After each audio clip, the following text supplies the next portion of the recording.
எடப்பாடி பழனிசாமி மீது கொலை பழி சுமத்தும் சசிகலாவுக்கு கடும் கண்டனம்.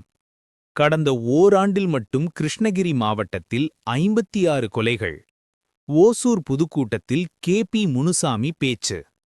கிருஷ்ணகிரி மாவட்டம் ஓசூரில் அதிமுக சார்பில் நடைபெற்ற ஜெயலலிதாவின் 78வது பிறந்தநாள் பொதுக்கூட்டத்தில் அக்கட்சியின் துணை பொதுச் செயலாளர் கே.பி. முனுசாமி தமிழக அரசு மற்றும் சசிகலாவை கடுமையாக விமர்சித்து பேசினார்.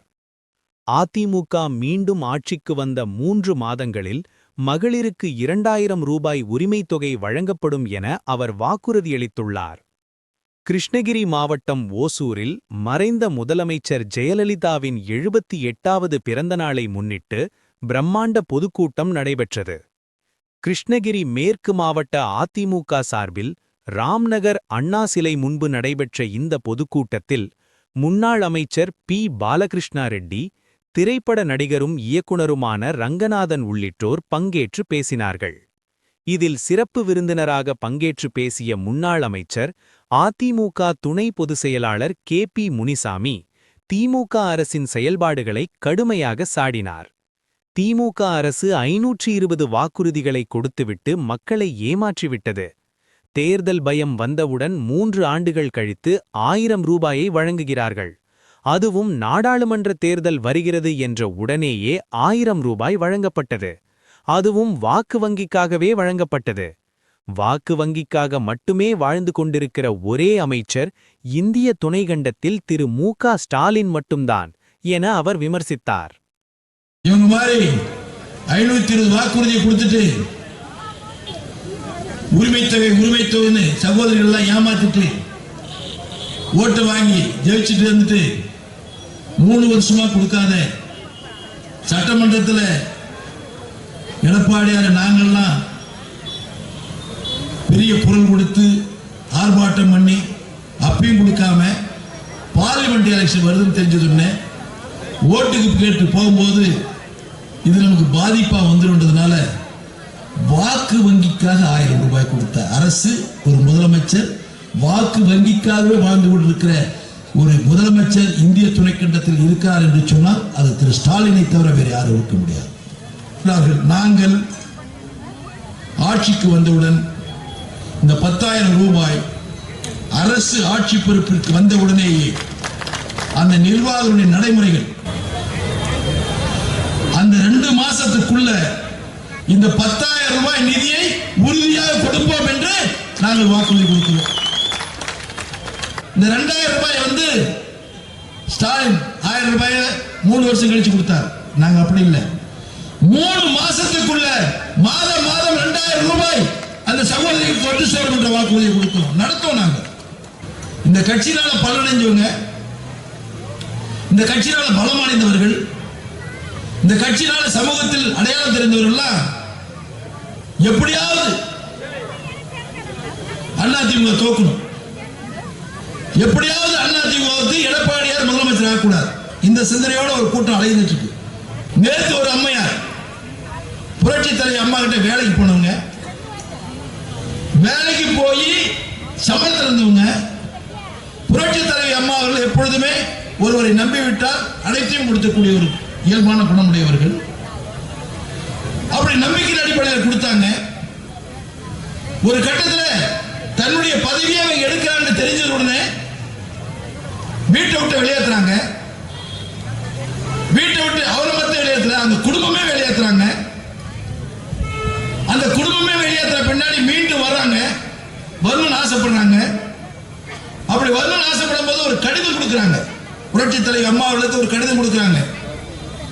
ஏன்னா நேற்று பேசுறாங்க, எங்களுடைய பொதுச் செயலாளரை மிகவும் கடுமையான விமர்சனம் படிச்சிருக்காங்க, அதனால இங்க பேச வேண்டிய ஒரு நிலைக்கு வந்துட்டு நான் கடிதம் கொடுக்குறாங்க.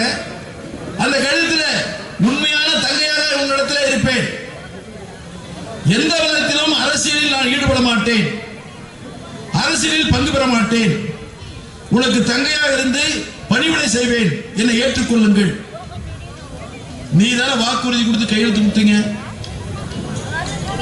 அம்மா ஏத்துக்கிட்டாங்க. ஏத்துக்கிட்ட முன்னாடி அம்மா மறைஞ்ச மட்டும் அமைதியா இருந்தீங்க. அம்மா மறைஞ்ச பின்னாடி உங்க கடமை என்ன, ஒதுக்க வேண்டியது தானே. ஒதுக்க வேண்டியது தானே? இன்னைக்கு நேற்று மேடையில பேசுறாங்க, அவர் நல்ல மனுஷன். அவர் சொல்றாங்க எல்லா அமைச்சர்களும் வந்து கம்ப்ளைண்ட் பண்ணாங்க. என்னடா கம்ப்ளைண்ட்னா, ஒரு போலீஸ்காரர் மாத்தணும், ஒரு அதிகாரி மாத்தணும் சொல்றாங்க. நான் எப்படிமா மாத்துறதுன்னு கேட்டாங்க. அம்மா வந்து எப்பவுமே தவறான அதிகாரிகள் ஏத்துக்க மாட்டாங்க. அதே மாதிரி தான் பன்னீர்செல்வம் பண்ணாரு. எப்ப சொல்றாங்க? நேத்து சொல்றாங்க. நேத்து சொன்ன இதே சசிகலா தான் முதலமைச்சராக இருந்த பன்னீர்செல்வத்தை கையெழுத்து போட்டு அமைச்சர் பதில் முதலமைச்சர் பதில் வெளியே போக சொன்னவங்க. வெளியே போக சொல்லிட்டு இந்த அம்மாவுக்காகவே அக்காவுக்காகவே வாழ்க்கை சொன்னாங்க இல்லையா? 2 நாள்ல 4 நாள்ல அக்கா மேல இருக்கிற பட்டெல்லாம் போயிடுச்சு. அம்மா மாதிரியே கொண்டை போட்டுக்கிட்டாங்க. அம்மா போடுற கொண்டை போட்டுக்கிட்டாங்க. அம்மா எடுத்துக்கிட்டாங்க. முதலமைச்சர் வேட்பாளர் ஆயிட்டாங்க, அறிவிச்சுட்டாங்க. முதலமைச்சர் அடுத்த நாள் கலைவாணர் இந்த அரங்கத்தில் செஞ்சுரி ஹாலில் வந்து முதலமைச்சர் பதவியேற்பு விழா.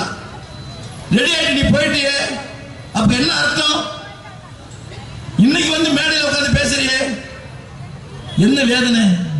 எப்படி இந்த கட்சியினுடைய ரத்தத்தை உறிஞ்சி இன்னைக்கு சாதாரண ஒரு போட்டோகிராஃபரா இருந்த குடும்பம் பல ஆயிரம் கோடி ரூபாய்க்கு அதிபதியா இருக்கு. எத்தனை வருஷம் சம்பாதிக்கணும்? 10 தலைமுறை சம்பாதிச்சா கூட சம்பாதிக்க முடியாத அம்மாவை ஏமாத்தி ஏமாத்தி ஏமாத்தி ஆயிரக்கணக்கான கோடி ரூபாய் சொத்தை சேர்த்து வச்சிருக்கியே. நீ முதலமைச்சர் போனியே, இயற்கை விடுமா? தர்மம் விடுமா? தர்மம் விடாது. தர்மம் விடாது. இந்த மாதிரி ஒரு தவறான சிந்தனையோட நல்ல கட்சி ஆட்சி இருக்கிற இந்த இயக்கத்தை தன் கட்டுக்குள் கொண்டு வரணுன்றதுக்காக நீ போய் முதலமைச்சர் போன. தர்மம் தன் வேலையை செஞ்சிருச்சு. உனக்கு நீதிமன்ற தீர்ப்பு 4 ஆண்டு சிறை. நீ போயிட்ட. நீ சிறைக்கு போன பின்னாடி உன்னை யார் பார்க்கறாங்க? என்ன செய்ய முடியும்? கர்நாடகாவில் இருக்கிற நீ பெங்களூர்ல இருக்க. பெங்களூர்ல இருக்கிறதுக்கும் இந்த முதலமைச்சருக்கு என்ன சம்பந்தம்? நேற்று பேசுறாங்க. ஒரு மிகப்பெரிய பழியை எங்களுடைய பொதுச்செயலாளர் மீது சுமத்தி இருக்கிறார்கள். இதுக்கு மிகப்பெரிய கண்டனத்துக்குரியது. நான் யாரை பத்தி கவலைப்படல. பொதுச் செயலாளர் நினைச்சவர்கள் நான் கவலைப்பட மாட்டேன். ஏன்னா நான் இந்த இயக்கம் தான் முக்கியம். எனக்கு இந்த இயக்கம் தான் முக்கியம். இன்னைக்கு இந்த பொதுச் செயலாளர் இருப்பார், நாளைக்கு இன்னொரு தலைவர் கூட வரலாம். ஆனா இந்த இயக்கத்துடைய தலைமை பொறுப்பேற்றிருக்கின்ற ஒரு தலைவரை கொலை செய்கின்ற முயற்சியிலே ஈடுபட்டிருப்பார் என்ற ஒரு மிகப்பெரிய குற்றச்சாட்டை அந்த பெண்மையை அம்மையார் சொல்லியிருக்கார் என்று சொன்னால் மிகவும் கண்டனத்திற்குரியது. இவர்கள் எல்லாம் கட்சி ஆரம்பிச்சு இந்த கட்சி அழிக்கணும்னு நினைக்கிறாங்க. அழியுமா? ஓ பன்னீர்செல்வம் சாதாரண ஆள். இவர் எப்படி போட்டோகிராஃபரா அது மாதிரி அவர் டீ கடை வச்சிருந்தவர். 520 வாக்குறுதி கொடுக்கல. அமைதியான மாநிலமாவும் இல்லை. பாருங்க, ஒரு 2 நாளைக்கு முன்னாடி இங்க என்ன பாருங்க, சட்ட ஒழுங்கு எவ்வளவு மோசமா இருக்கு. இது கடந்த வருஷம் மொத்தம் 56 கொலை நடந்திருக்கு நம்முடைய மாவட்டத்தில். 1 2 இல்ல, 56 கொலை. இங்க 2 நாளைக்கு முன்னாடி ஓசூர்ல ஒண்ணுமே இல்ல. ஒரு அரசு அலுவலர் ஏதோ கார் பைக் எடுத்துனா எடியான்னு சொன்னா ஒன்னும் பிரச்சனை இல்லை. ஹார்ன் அடிச்சு நான் பையன் வெளியே வந்து பார்த்தோன்னே, என்னடா நான் ஹார்ன் அடிக்கிறேன், கார் அடிச்சு சாகடிக்கிறான். யாரான்னு பார்த்தா அவங்க அப்பா வந்து திமுக பொதுக்குழு உறுப்பினர். அது என்ன காரணம்? அந்த வயசு எவ்வளவு இருந்த பசங்களுக்கு? 19 வயசு. அப்ப அந்த 19 வயது மாணவர்கள் இது போன்ற ஒரு வன்முறையில் இறங்குகிறார் என்று சொன்னால் அவர்கள் உண்மையாகவே அவர்களுடைய நிலையில் இல்லை. அவருடைய நிலையில் இல்லாததற்கு யார் காரணம்? அந்த நிலையில்லாது இருப்பதற்கு அவர்கள் தேவையான போதை வஸ்துக்கள் தாராளமாக கிடைக்கிறது. இந்த 2000க்கு பின்னாடி பிறந்த குழந்தைகளை ஒரு கணக்கெடுத்தா அந்த குழந்தைகளுக்கு, அந்த வயது வந்த மாணவர்களுக்கு மதுமேல அடிமை அவ்வளவு ஆர்வம் இல்லை. மாறாக இது போன்ற போதை பொருட்கள் மேல ரொம்ப ஆர்வம் வந்திருக்கு. இன்னைக்கு அவ்வளவு பெரிய தப்பு பண்ணியிருக்கிறான், கொலை பண்ணியிருக்கான்னா அவன் நிலையில இல்லை. 3 பேரும் படிக்கிற மாணவர்கள். அந்த படிக்கிற மாணவன் சீரழிந்ததோடு மட்டுமல்லாமல் ஒரு அரசு அலுவலை கொல்லக்கூடிய நிலைக்கு வருகிறது என்று சொன்னால் இந்த ஆட்சியுடைய அலங்கோலம் எவ்வளவு பாருங்க. இந்த ஊர் மக்களையும் ஆட்சியில் மீது ஊர் மக்கள் நல்லவர்கள், ஆனால் ஆட்சியாளர்கள் ஒரு நல்ல ஒரு கட்டுக்கோப்பான சட்டம் ஒழுங்கை பேணி பாதுகாக்கக்கூடிய அளவிலே இந்த ஆட்சியாளர் இருக்கிறார்களா? இன்னைக்கு அந்த அந்த அதிகாரி இறந்துட்டான். அந்த இது உள்ள ஃபுட்டேஜ் ஒன்று கிடைக்கல. காவல்துறை மறைக்குது. என்ன காரணம்? ஏன் மறைக்கிற? ஒரு நேர்மையான காவல்துறை அதிகாரி உடனே நடவடிக்கை எடுக்கணுமா வேணாவா? நடவடிக்கை எடுக்கல. என்ன காரணம்? அந்த காவல்துறை அதிகாரியை கட்டுப்படுத்தக்கூடிய கட்சி திராவிட முன்னேற்ற கழகம், அது ஆட்சியில் இருக்கிறது. இப்படி சட்டம் ஒழுங்கே இல்லாத ஒரு ஆட்சி, காட்டாட்சி தர்பார். அந்த ஆட்சிக்கு தலைமை பொறுப்பேற்றிருக்கின்றார் ஸ்டாலின். அவருக்கு வருமானம் மட்டும் தான் தேவை, வருமானம் மட்டும் தேவை. தன் புள்ள மறுபடியும் ஒரு முதலமைச்சராக மக்களை பற்றி சிந்திக்கல. மக்களை பற்றி சிந்திக்கக்கூடிய இயக்கம் அண்ணா திராவிட முன்னேற்ற கழகம். மக்களுக்காக வாழ்ந்து கொண்டிருக்கிற இயக்கம் அண்ணா திராவிட முன்னேற்ற கழகம். மக்களுக்காக வாழ்ந்து மறைந்த தலைவர்கள் புரட்சி தலைவர் எம்ஜிஆர், புரட்சி தலைவி அம்மா. அந்த புரட்சி தலைவி அம்மாவுடைய பிறந்த நாள் 78வது பிறந்த நாள் தான் நம்ம விழா எடுத்துட்டு இருக்கோம்.